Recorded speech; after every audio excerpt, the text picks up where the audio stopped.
Sir एक question रहता है सभी का, जितने भी सीखने वाले हैं, कि संगीत में जब कोई भी गा रहा है तो उसके भाव जो होते हैं वो कैसे प्रकट किया जाता है हर जॉनर में। देखिए, संगीत के अंदर पहले हमको ये देखना पड़ेगा कि कितनी विधाएं हैं। हमारी जो भारतीय संगीत है, तो भारतीय संगीत के अंदर क्या क्या फॉर्म्स हैं हमारे पास।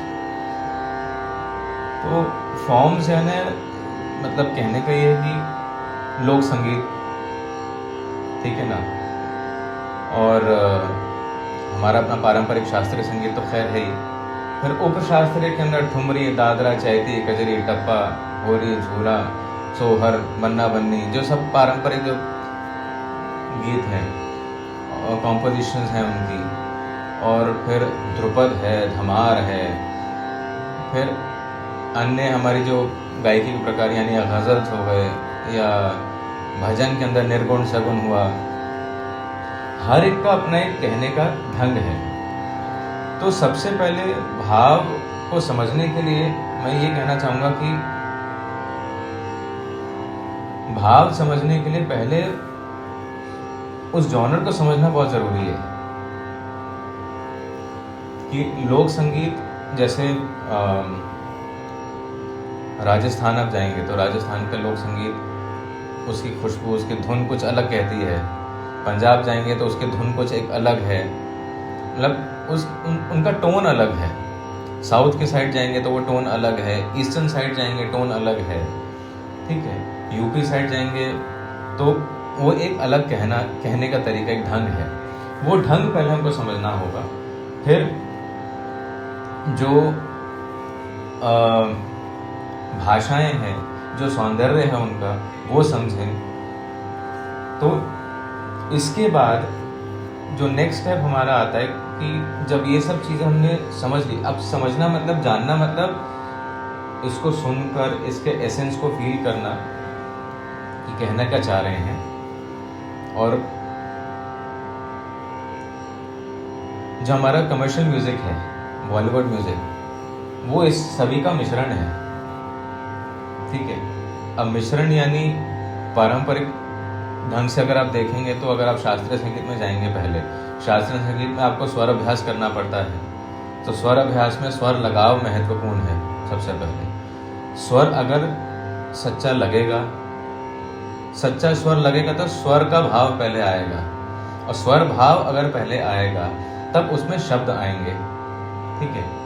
तो स्वर भाव के बाद जब उसमें शब्द आ गए तो स्वर के हिसाब से आप शब्द कह सकते हैं।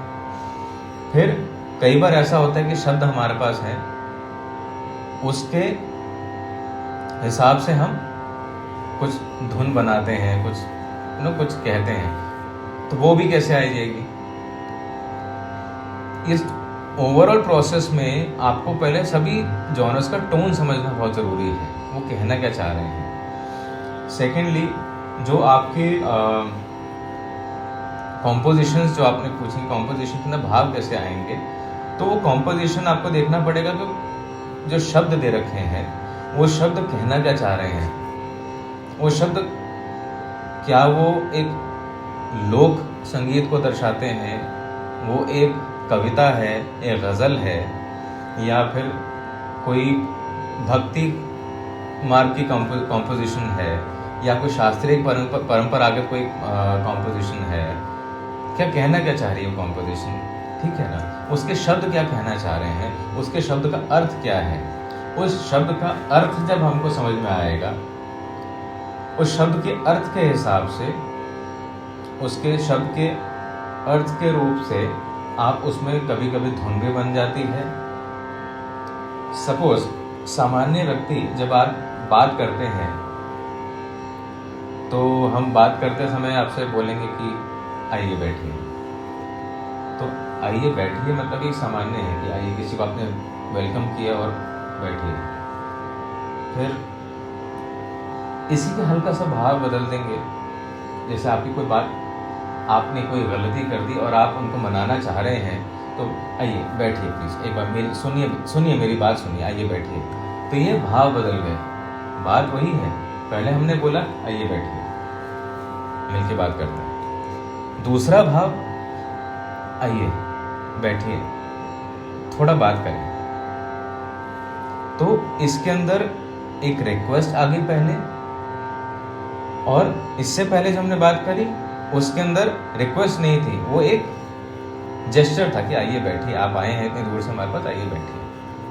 तो ये जो normal day to day life में भी जब हम बात कर रहे हैं, जब टोन बदल रहे हैं, यानी वोकल का डायनामिक्स बदल रहा है, तो ऐसे ही गाने के अंदर भी जब शब्द आता है तो शब्द का भाव क्या है, उसका अर्थ क्या है, वो कहना क्या चाह रहे हैं, वो जब समझ में आएंगे तब हम उसको अपने ऊपर एज अ कैरेक्टर लेके देखेंगे, यानी हमको उसके कैरेक्टर में घुसना पड़ेगा। जब आप उस कैरेक्टर में जाएंगे, जब शब्द का अर्थ समझेंगे, जब उसके अंदर फिर उसके हिसाब से जो स्वर रचना की गई है उसमें बहेंगे, तब जाकर आपको स्वर का भाव समझ में आएगा, या कॉम्पोजिशन के भाव रखने योग्य हो पाएंगे।